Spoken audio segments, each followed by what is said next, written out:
Hi అండి అందరికీ. ఈరోజు వీడియోలో ఏంటంటే కస్టర్డ్ పౌడర్తో ఫ్రూట్ సలాడ్ ప్రిపేర్ చేసుకుంటున్నా. దానికోసం అని చెప్పి గ్యాస్ స్టవ్ వెలిగించుకొని ఒక గిన్నె పెట్టుకొని దాంట్లో ఒక పావు లీటర్ పాలు తీసుకున్నా. ఆ పాలు అయితే మంచిగా మరగనివ్వాలి.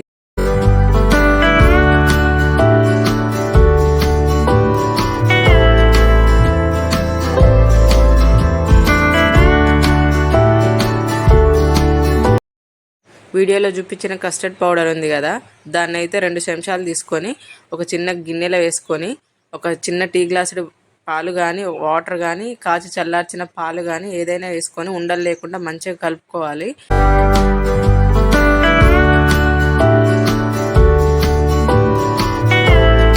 ఉండలు లేకుండా కలిపి పక్కా పెట్టుకున్న కస్టర్డ్ పౌడర్ ఉంది కదా, దాన్ని అయితే మరుగుతున్న పాలల్లో పోయాలి. గ్యాస్ అనేది సిమ్లోనే పెట్టుకొని మెల్లగా కలుపుకుంటూ పాల మిగడ కట్టకుండా మెల్లగా కలుపుతూ ఉండాలి. తర్వాత టేస్ట్కి సరిపడా పంచదార వేసుకోవాలి. నేనైతే 2 గరిటెలు వేసుకున్నా, పెద్ద గరిటెతోనే. చూడండి, ఈ మిశ్రమం అంతా మంచిగా కలుపుకోవాలి. మళ్ళీ సిమ్లోనే ఉంచుకోవాలి ఈ ప్రాసెస్ మొత్తము.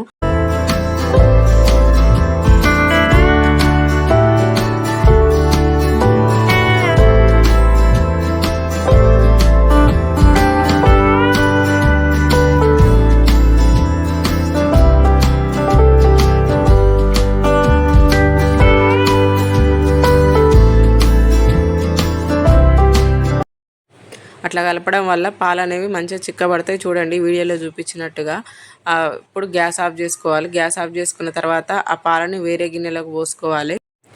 చల్లారిన తర్వాత మూత పెట్టుకొని ఒక గంట సేపు ఫ్రిడ్జ్లో పెట్టుకోవాలి. ఆ లోపు అయితే ఇంట్లో ఉన్న పండ్లతోనే నేనైతే ఈ ఫ్రూట్ సలాడ్ ప్రిపేర్ చేసుకున్నా.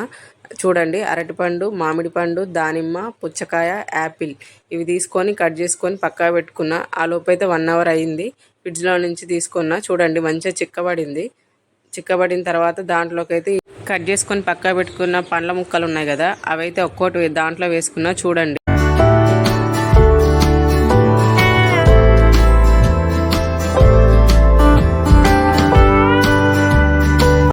ఈ పండ్లతోనే కాకుండా ఇంకా వేరే పండ్లు ఉన్నా కూడా అవి కూడా వేసుకోవచ్చు. ఇంకా బాదం, జీడిపప్పు అవి కూడా వేసుకోవచ్చు. నేనైతే ఇంట్లో ఇవే ఉన్నాయని చెప్పి ఇవే వేసుకున్నా. అన్నీ మంచిగా కలుపుకోవాలి. అన్నీ ఒకసారి కలుపుకున్న తర్వాత ఒక చిన్న గిన్నెలో పోసుకొని తినడమే. ఇంకా ఇదైతే ఈ ఎండాకాలంలో పిల్లలకు కానీ పెద్దోళ్ళకి కానీ ఆరోగ్యానికి చాలా మంచిది. మీరు కూడా తప్పకుండా ట్రై చేయండి. మీకు ఈ వీడియో నచ్చినట్లయితే తప్పకుండా లైక్ చేయండి, షేర్ చేయండి, సబ్స్క్రైబ్ చేయండి. Thank you.